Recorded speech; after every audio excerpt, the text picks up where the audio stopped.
എന്തിനാണ് ഷാഫി ഇയാളെ എല്ലാവരും കൈവിട്ടിട്ടും ചേർത്ത് നിർത്തുന്നത് എന്നത് സംബന്ധിച്ച് പലവിധത്തിലുള്ള സംശയങ്ങളും ഉയരുന്നുണ്ട്.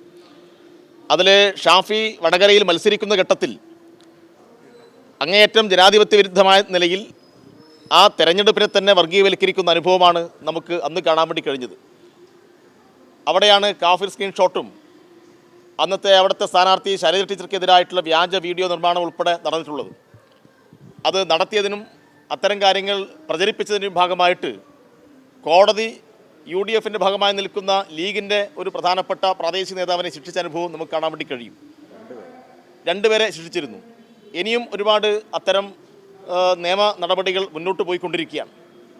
അപ്പോൾ ഇതിനെല്ലാം നേതൃത്വം കൊടുത്തത് ഈ രാഹുലും ഷാഫിയും അടങ്ങുന്ന സംഘമായിരുന്നു. അപ്പോൾ ഷാഫി ഒരു കടുത്ത നിലപാട് രാഹുലിൻ്റെ കാര്യത്തിൽ സ്വീകരിച്ചാൽ അന്ന് ആ തെരഞ്ഞെടുപ്പ് ഘട്ടത്തിൽ അവിടെ കാട്ടിക്കൂട്ടിയിട്ടുള്ള ഇത്തരം ഹീനമായ കാര്യങ്ങളുടെ വിവരങ്ങളെല്ലാം പുറത്തു വരും എന്ന കാര്യത്തിൽ തർക്കമില്ല. അങ്ങനെയെല്ലാമുള്ള ചില ഭയപ്പാടിൻ്റെ കൂടി അടിസ്ഥാനത്തിലാണ് ഷാഫി എല്ലാവരും കൈവിട്ടിട്ടും ഹൈക്കമാൻഡ് ഉൾപ്പെടെ തള്ളിക്കളഞ്ഞിട്ടും ഈ വൃത്തികെട്ട ഏർപ്പാടിന് കൂട്ടുനിൽക്കുന്നത് എന്നാണ് നമുക്ക് മനസ്സിലാക്കാൻ വേണ്ടി കഴിയുക.